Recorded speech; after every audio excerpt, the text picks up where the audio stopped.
Hola y bienvenido a este vídeo, que es el primero de varios vídeos de una colección larga de vídeos en los que vamos a hablar acerca de la atención y todo lo que rodea la atención. También haremos mención al trastorno por déficit de atención y otras dificultades atencionales también que tal vez se conocen un poquito menos. Soy Juan José Millán, soy maestro, soy licenciado en psicopedagogía y en este vídeo vamos a hablar sobre la atención focalizada. La atención focalizada es la capacidad que tenemos para dirigir nuestra atención a aquel estímulo al que queremos atender en ese momento.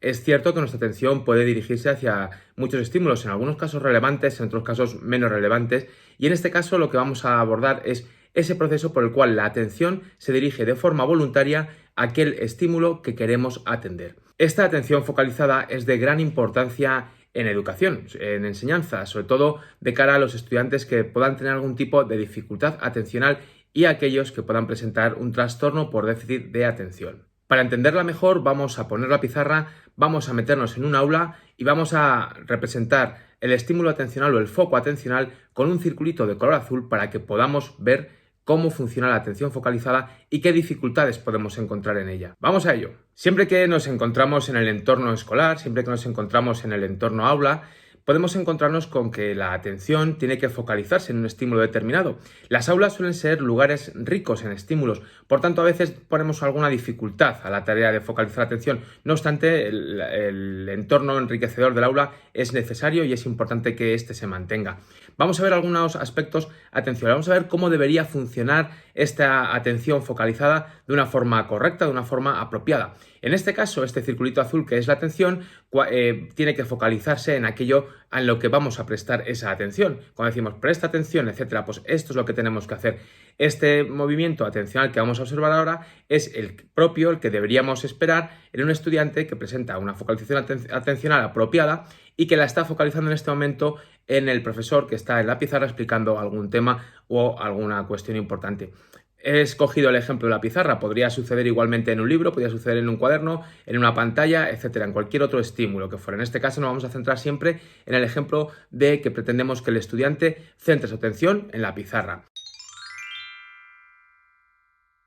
Este es el funcionamiento apropiado del foco atencional. Simplemente es dirigir el foco atencional desde un estado base en el que no atiende a un estímulo relevante a atender a un estímulo en concreto. Luego veremos muchos otros procesos de gran importancia, como los de atención sostenida, dividida, alterna, etcétera, pero vamos a quedarnos en este vídeo simplemente en el proceso de atención focalizada. ¿Por qué? Porque a veces este proceso de atención focalizada no funciona bien, funciona de forma inapropiada.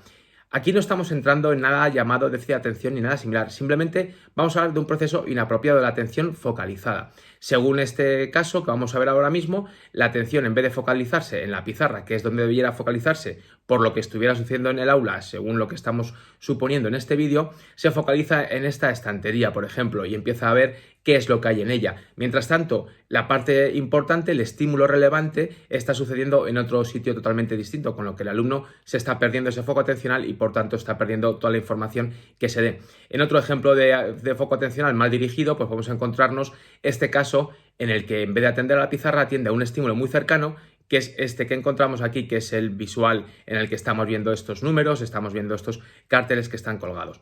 ¿Por qué suceden estos factores? Pues bueno, se suele deber a tres aspectos habitualmente. El primero de ellos es el peso de los estímulos que hacen competencia a ese estímulo principal o a ese estímulo relevante al que tenemos que atender.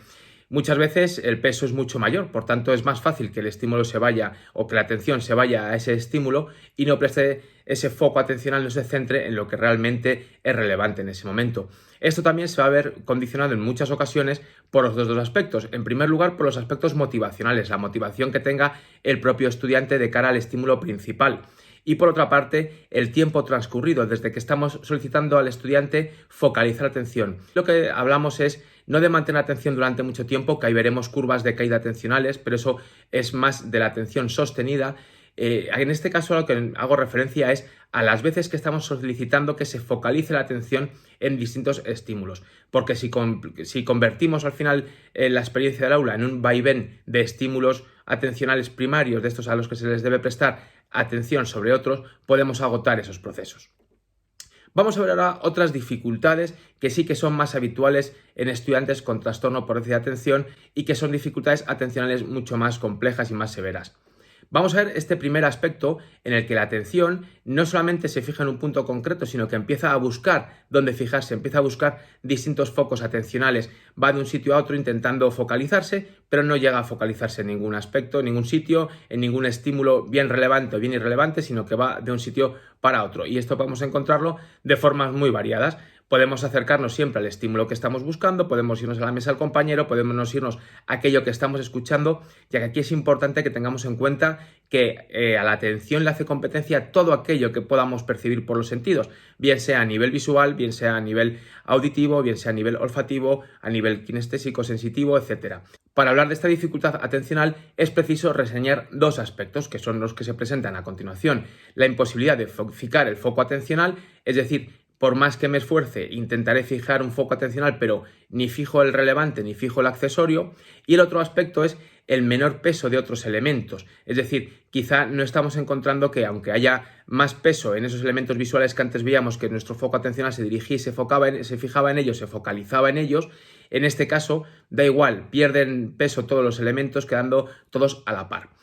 Esto tiene una estimulación más o menos sencilla. Os pongo un pequeño ejemplo. Si presentáramos un texto, se entrenaría de esta manera. Vamos presentando un pequeño texto que va apareciendo y vamos incluyendo estímulos irrelevantes de forma consecuente. Si os dais cuenta, introducimos estímulos que puedan ser de relevancia, como por ejemplo aquí pone TikTok, ¿no? Que es una cosa importante, aprobar, aparece por ahí, van apareciendo estímulos, desapareciendo, se van moviendo, y lo que tenemos que hacer es solicitar al estudiante que lea ese texto, lo que le dé tiempo, más lento o más rápido, y hacer un pequeño esquema rápido de las cosas más importantes que están contando. Esta es una forma o una estrategia para entrenar ese tipo de dificultad atencional.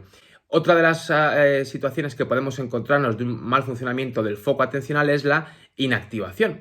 La inactivación del foco atencional es muy sencilla, simplemente nos quedaríamos tal cual estamos así. No hay movimiento atencional, no hay activación del foco atencional, se queda totalmente estanco, no presta atención a ningún estímulo. Esto se debe generalmente a dos aspectos. Por una parte, problemas del arousal o de esa activación. El arousal es la activación que necesitamos para llevar a cabo cualquier tipo de actividad. Y por otra parte también puede ser una alteración del sistema atencional posterior. Te dejo un enlace en este vídeo en el que vas a poder ver mucho más sobre el sistema de atención posterior y vas a poder conocer perfectamente cómo funciona y por qué lleva a cabo este proceso, que es uno de los procesos que vemos con mucha más frecuencia en el aula. Es un vídeo breve en el que podrás aprender mucho, está enlazado, no dejes de verlo y no dejes de ver el resto de vídeos que vamos a ir subiendo en los próximos días acerca de la atención. Por eso te pido que te suscribas al canal para no perderte ninguno de ellos y tener siempre a mano todos nuestros vídeos. Espero que este te haya resultado de interés y nos vemos en los siguientes. ¡Hasta luego!